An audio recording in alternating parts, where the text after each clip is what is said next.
اذان سے ریلیٹڈ ایک اور مسکنسیپشن بھی ہے کہ اذان کے دوران آپ صلی اللہ علیہ وسلم کا نام آئے تو درود پڑھ کر انگلیاں چوم کر آنکھوں پر لگاؤ. تو اذان کے دوران نبی اکرم صلی اللہ علیہ وسلم کا نام آنے پر درود پڑھ کر انگلیاں چوم کر آنکھوں کو لگانا سنت سے ثابت نہیں ہے. ایسی کوئی بات ہمیں سنت سے نہیں ملتی. پھر بسا اوقات یہ بات بھی بہت زیادہ عام کی گئی ہے کہ اذان کے وقت عورتیں سر پر دوپٹہ لازمی طور پر لیں، تو ایسی بھی کوئی بات شریعت میں نہیں ہے. اذان کے وقت اگر عورتیں سر پر دوپٹہ لے لیتی ہیں تو اس کی کوئی شرعی حیثیت نہیں ہے. پھر یہ کہ اذان کے وقت اگر کوئی قرآن پڑھ رہا ہو تو اسے اختیار ہے کہ وہ قرات کو روک کر اذان کے جواب دینے والی نیکی کر کے اجر پائے، یا پھر اپنے قرآن کی تلاوت جاری رکھے اور اس نیکی کا اجر پائے. دونوں آپشنز اس کے پاس ہیں. obviously اذان ہو رہی ہے تو نبی اکرم صلی اللہ علیہ وسلم کی بڑی تاکیدی حدیث ہے کہ اذان کا جواب دیا جائے اور پھر اس کے بعد دعائیں پڑھی جائیں. جو دعائیں پڑھے گا تو آپ صلی اللہ علیہ وسلم کی شفاعت اس کو نصیب ہوگی، اور قرآن پڑھنے کا بھی اپنے آپ میں بڑا اجر ہے. لیکن اس میں ایک جو بہترین راہ ہے وہ یہ ہو سکتی ہے کہ آپ آیت کو مکمل کر کے، قرآن کو فی الوقت بند کر کے اور اذان کا جواب دے کر دعائیں پڑھ کے اس اجر کو بھی پا لیں، اور پھر جیسے ہی آپ دعائیں پڑھ کے فارغ ہو جائیں قرآن کی قرات کو کنٹینیو کریں. تو آپ دونوں نیکیوں کو پا سکتے ہیں انشاءاللہ تعالی. تو یہ بہترین راہ ہے. باقی یہ ہے کہ آپ کو اختیار ہے، آپ جو بھی نیکی کا کام کرنا چاہیں، اس میں کوئی ممانعت نہیں ہے. ایک بڑا کنٹروورشل کوشچن آتا ہے، وہ یہ کہ کیا عورت اذان اور اقامت دے سکتی ہے؟ اس بارے میں امام نووی رحمہ اللہ کہتے ہیں کہ 3 اقوال ہیں. وہ کہتے ہیں کہ پہلا قول یہ ہے کہ خواتین کے لیے اقامت مستحب ہے لیکن اذان نہیں. اذان اس لیے نہیں کہ اذان اوقات نماز سے آگاہ کرنے کے لیے ہے اور اس کام کے لیے بلند آواز چاہیے. تو چونکہ عورت کے اذان دینے سے اذان کا مقصد حاصل نہیں ہوتا، اس لیے عورت کے لیے اذان نہیں ہے، لیکن اقامت مستحب ہے. ابن عمر رضی اللہ تعالیٰ عنہ کا قول ہے کہ عورت کے لیے اذان دینا لازم نہیں بلکہ اقامت کہنا مستحب ہے. اب یہ جو پہلا قول تھا اس کے یہ 2 دلائل دیے جاتے ہیں. پہلا قول کیا تھا کہ خواتین کے لیے اقامت مستحب ہے لیکن اذان نہیں. دوسرا قول یہ ہے کہ خواتین کے لیے اذان اور اقامت دونوں درست نہیں. اس بات کے لیے علماء یہ دلیل دیتے ہیں کہ اقامت اذان ہی کے تابع ہے، اس لیے دونوں میں فرق نہیں کر سکتے. اگر ایک چیز کی اجازت نہیں ہے تو دوسری کی بھی اجازت نہیں ہے. اب آپ دیکھیے تو جب اذان ہوتی ہے تو کس چیز کی اناؤنسمنٹ ہو رہی ہوتی ہے؟ کہ نماز کا ٹائم ہو گیا ہے، ٹھیک ہے جی. اور جب اقامت ہوتی ہے تو کس چیز کی اناؤنسمنٹ ہو رہی ہوتی ہے؟ کہ جماعت کھڑی ہو رہی ہے، ٹھیک ہے. تو علماء یہ کہتے ہیں کہ اقامت اذان ہی کے تابع ہے، اس لیے دونوں میں فرق نہیں کیا جا سکتا. تیسرا قول یہ ہے کہ عورت کے لیے اذان اور اقامت دونوں مستحب ہیں، اور اس بارے میں علماء حضرت عائشہ رضی اللہ تعالی عنہا کا عمل کوٹ کرتے ہیں کہ وہ خود اذان دیا کرتی تھیں اور اقامت بھی، لیکن خواتین کی مجلس میں، ٹھیک ہے، عورتوں ہی کی مجلس میں وہ اذان بھی دیتی تھیں اور اقامت بھی کہتی تھیں. لیکن جب ہم نے اس روایت کو چیک کیا تو ہمیں اس کی اوتھینٹسٹی نہیں ملی. ابن باز رحمہ اللہ کہتے ہیں کہ مردوں کی طرح مسجد میں عورتوں کا اذان دینا تو بالکل جائز نہیں. ٹھیک ہے، یہ بات تو خیر انڈرسٹوڈ بھی ہے کہ مردوں کی طرح عورتیں مسجد میں اذان نہیں دے سکتی، یہ بات تو طے شدہ ہے. لیکن بات ہو رہی ہے عورتوں ہی کی مجلس میں، جہاں عورتیں مل کر جماعت سے نماز کا اہتمام کرتی ہیں، تو کیا وہ اذان دیں گی، کیا وہ اقامت کہیں گی؟ ایکچوئل مسئلہ اس چیز کے بارے میں ہے. تو اذان تو دینی نہیں ہے، کیونکہ جو محلے میں اذان ہوئی ہے وہ ان کی اس نماز کے لیے کافی ہے. اب بات آتی ہے اقامت کی. اس بارے میں ایک اور جو ہمیں فقہ ملی وہ یہ کہ عورتیں اقامت کہہ سکتی ہیں، اگرچہ جمہور علماء کا قول یہ ہے کہ عورت کے لیے اذان اور اقامت کہنا جائز نہیں، اور جمہور علماء اپنی اس بات پر دلیل یہ دیتے ہیں کہ حضرت ابن عمر رضی اللہ تعالیٰ عنہ سے مروی ہے کہ عورتوں کے لیے اذان اور اقامت نہیں، اور اس کا ریفرنس ہے سنن الکبریٰ بیہقی جس میں یہ بات آتی ہے۔ لیکن امام ابن الجوزی رحمہ اللہ کہتے ہیں کہ یہ روایت ابن عمر کا قول ہے، یعنی یہ موقوف روایت ہے۔ موقوف روایت کہتے ہیں کہ صحابی کا عمل بتایا جا رہا ہو، صحابی کا قول بتایا جا رہا ہو، وہ بات نبی اکرم صلی اللہ علیہ وسلم نے نہیں کہی ہے۔ اور ابن جوزی جو یہ بات کر رہے ہیں یہ اپنی بات میں صحیح ہے کہ ابن عمر کا یہ قول ہے، یہ حدیث نہیں ہے۔ ٹھیک ہے، کون سی بات؟ عورتوں کے لیے اذان اور اقامت نہیں ہے۔ تو جمہور علماء جو یہ کہتے ہیں نا کہ عورتوں کو نہ تو اذان دینی چاہیے نہ اقامت دینی چاہیے، تو وہ یہ دلیل دیتے ہیں۔ رہی دلیل اس بات کی کہ عورت کے لیے اقامت جائز ہے، تو بخاری، مسلم اور ابو داؤد میں ایک روایت آتی ہے کہ آپ صلی اللہ علیہ وسلم نے ایک نمازی سے فرمایا تھا، پھر وضو کر جیسے تمہیں اللہ نے حکم دیا ہے، پھر دعا پڑھ اور اقامت کہہ۔ تو علماء کہتے ہیں کہ عورتیں بھی مردوں ہی کی طرح ہیں شرعی احکامات کے اعتبار سے، یعنی شرعی احکامات دونوں کے لیے ہی سیم ہے، الا یہ کہ کوئی فرق بتایا گیا ہو۔ اس لیے اس حدیث کے مطابق عورتوں کو کس چیز کی اجازت مل جاتی ہے کہ وہ اقامت کہہ سکتی ہیں، لیکن صرف وہاں کہہ سکتی ہیں جہاں کوئی اجنبی مرد موجود نہ ہو۔ ٹھیک ہے، عورتوں ہی کی مجلس میں وہ اقامت کہہ سکتی ہے، اور اگر گھر میں کوئی مرد موجود بھی ہے تو اس کا محرم بے شک ہو سکتا ہے، لیکن کوئی اجنبی مرد نہیں ہونا چاہیے جو اس کی یہ آواز سنے۔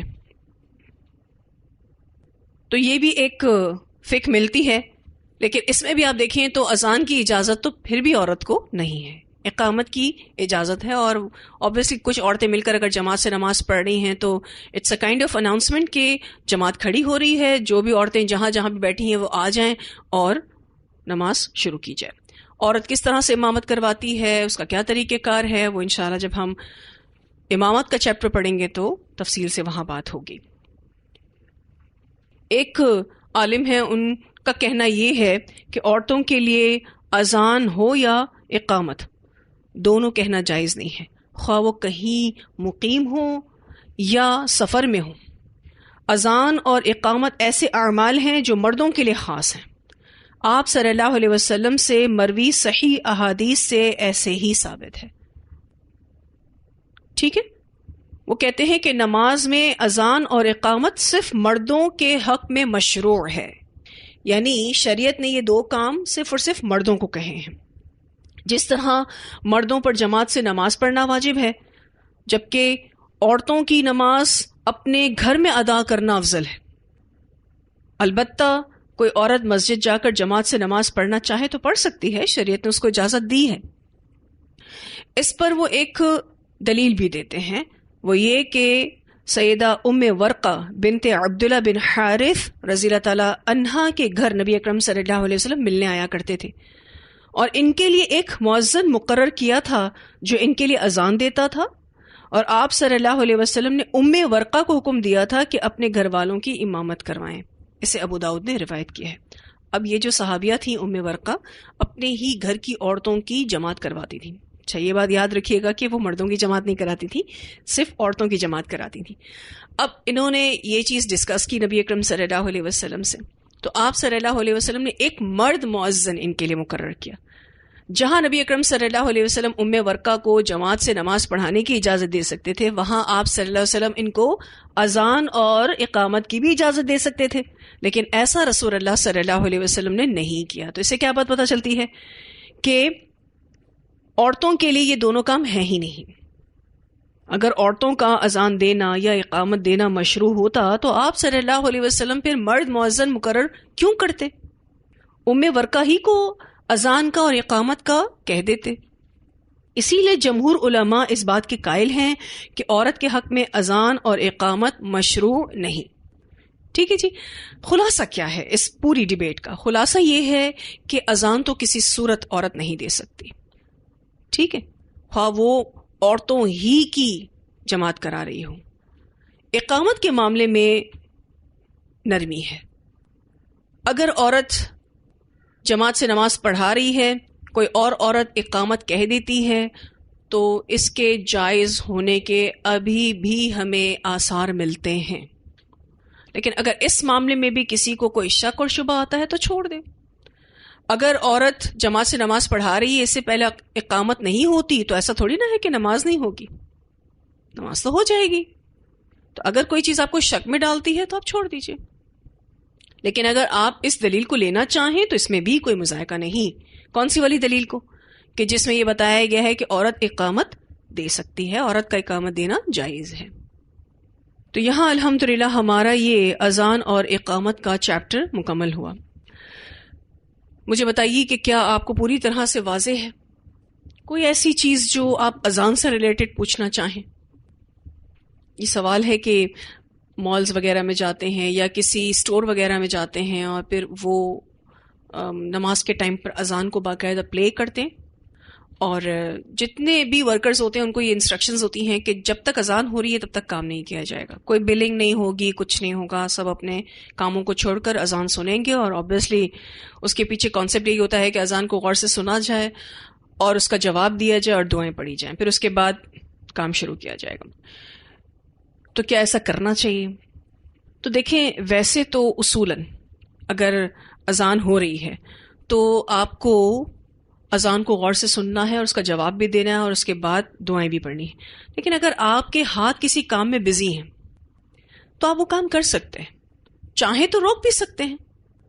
لیکن اس کو شریعت سمجھ کے کرنا یا اس کو کمپلسری کرنا کہ جی اگر آپ کام کریں گے تو یہ غیر شرعی کام ہو جائے گا، تو ایسی سوچ دینا ٹھیک نہیں ہے. کوئی خود سے کام چھوڑ دے اور اذان سنے اور اس کا جواب دے اور دعائیں پڑھے تو آپ اس کو منع نہیں کر سکتے.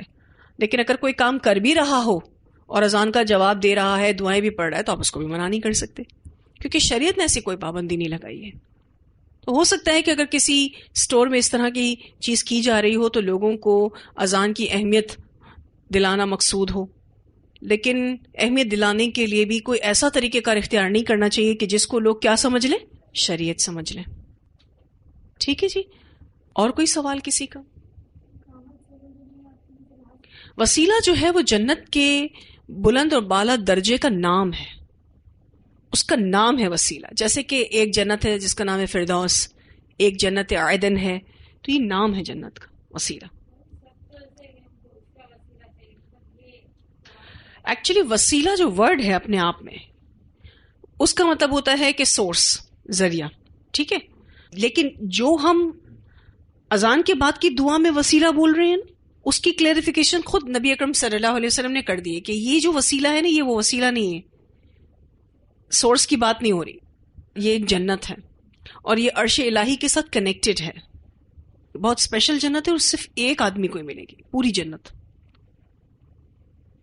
اور آپ صلی اللہ علیہ وسلم نے کیا فرمایا کہ وہ کون ہوں گا؟ وہ میں ہی ہوں گا. تو جو مانگے گا وسیلہ آپ صلی اللہ علیہ وسلم کے لیے، حالانکہ ملنا آپ صلی اللہ علیہ وسلم کو ہی ہے، آپ کے لیے ان کی شفاعت جو ہے نا، آپ صلی اللہ علیہ وسلم کی شفاعت، وہ کمپلسری ہو جائے گی.